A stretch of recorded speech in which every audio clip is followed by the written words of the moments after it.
2024 के लोकसभा चुनाव में एक तरफ जहां पर एनडीए है तो दूसरी तरफ इंडिया अलायंस। लेकिन लेफ्ट के लिए यह चुनाव जितना अहम है उससे ज्यादा वजूद बचाने की जंग है। इंडिया ब्लॉक में फूट के बाद पश्चिम बंगाल में कांग्रेस अपने पुराने गठबंधन के साथ चुनावी मैदान में है। कांग्रेस वामपंथी दलों के साथ मिलकर चुनाव लड़ रही है। बंगाल की सियासत में ममता बनर्जी का कब्जा है और बीजेपी मुख्य विपक्षी दल है। कांग्रेस और लेफ्ट का सियासी आधार धीरे धीरे सिमटता जा रहा है। पश्चिम बंगाल की कुल 42 लोकसभा सीटें हैं और टीएमसी ने सभी 42 सीटों पर कैंडिडेट उतारे हैं, जबकि कांग्रेस के 26 उम्मीदवार चुनावी मैदान में हैं, तो सीपीएम ने 16 सीटों पर अपने उम्मीदवार उतारे। पश्चिम बंगाल में 7 चरण में से 3 चरण का चुनाव अब हो चुका है, जबकि 13 मई को चौथे चरण के लिए वोटिंग होगी।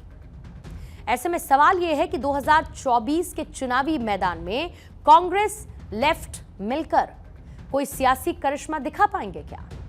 और इसे समझने के लिए थोड़ा सा आपको पीछे लेकर चलना होगा।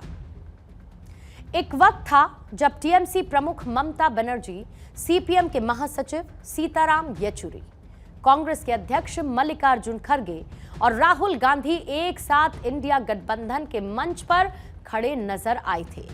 न सिर्फ खड़े नजर आए थे, बल्कि हाथ से हाथ मिलाकर खड़े नजर आए थे।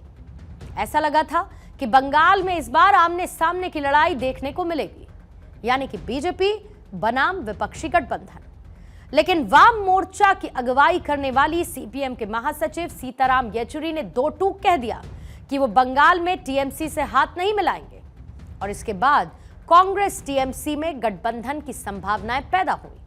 लेकिन ममता बनर्जी ने कांग्रेस को सिर्फ 2 सीटें देने की मंशा जाहिर की।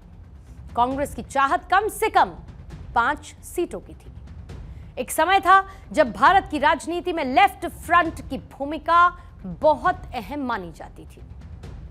पश्चिम में महाराष्ट्र के श्रीपाद अमृत डांगे से लेकर तेलंगाना, आंध्र प्रदेश जैसे दक्षिण के राज्यों में, बल्कि पूरे देश में लेफ्ट नेताओं की जनता पर अच्छी पकड़ थी। केरल एक ऐसा राज्य है जहां पर लेफ्ट का आज भी दबदबा है। ब्रिटिश सत्ता के खिलाफ जब कांग्रेस देश की आजादी की लड़ाई लड़ रही थी, तब उसके भीतर ही वामपंथी और दक्षिणपंथी दोनों तरह की सोच रखने वाले गुट एक्टिव थे। दक्षिणपंथी गुट के श्यामा प्रसाद मुखर्जी ने कांग्रेस से बाहर निकलकर जनसंघ की शुरुआत की, जबकि ईएमएस, नंबू दिरिपाद जैसे ऐसे बहुत सारे नेता थे जिन्होंने सीपीआई का दामन थामा। लेकिन आगे चलकर वामपंथ में अंदरूनी विभाजन देखने को मिला। लेफ्ट नेताओं की पकड़ धीरे धीरे कमजोर पड़ती चली गई। सिर्फ पश्चिम बंगाल, त्रिपुरा और केरल में इनका आधार कायम रहा।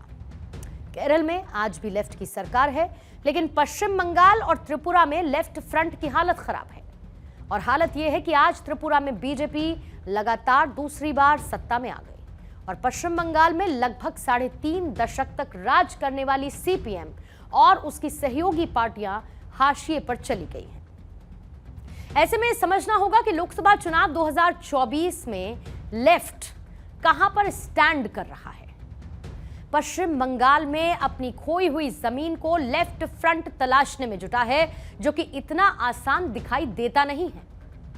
पश्चिम बंगाल विधानसभा चुनाव में कांग्रेस और लेफ्ट मिलकर लड़ी, लेकिन उनका खाता तक नहीं खुला।